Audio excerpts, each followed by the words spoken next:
What difference does now you have to do it again at home against a Chelsea side who've not had the best of starts to the season? What do you make of Chelsea this season? Yeah, I've had the chance to put a little bit more work into it now, and they're a talented side, really talented. And you know, the first question that pops up to my mind is you know, how unlucky they have been, really. You know, I mean, I get it. It's always the case with big clubs. You have the pressure of having to have results all the time. But when I look at the game and what they're doing, I see a very, very good side, and with very good players. So it'll happen at some point, no doubt. Hopefully, just not at Turf Moor. That first 3 points make. Yeah, look, I can't deny that. I think it must be a sense of relief for a lot of players who never won in the Premier League.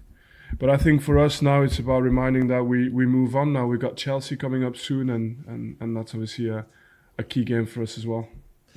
They'll be a lot more confident. Can you detect that amongst your players? I just wondered what gives you the sign that a player now feels a bit more confident? Yeah, look, I try to balance that. I'm not a big believer in confidence.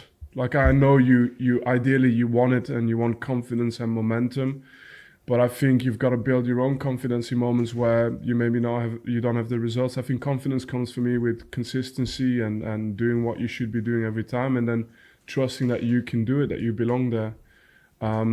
So I hope they had confidence before Luton, but there's no doubt in my mind that we can take positives out of the Luton game into the Chelsea game. A win or a draw may take you out of the bottom three. Is that psychologically important to you at the moment?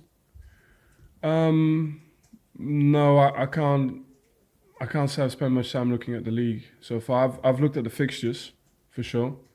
And like I say, I recognise that our first 8 games were against the type of teams that we played against now, like Chelsea and so on. We got 4 out of 6 against Luton and Forest, which were the only 2 teams that would be, you know, those type of games where we have to try and get results.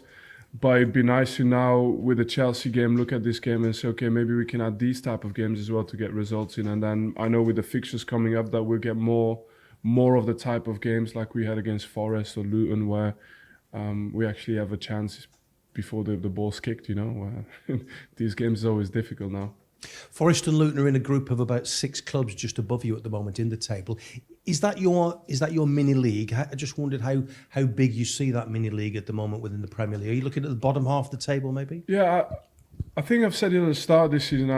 It's hard for me to say who belongs in that mini league and who doesn't. I think time will tell.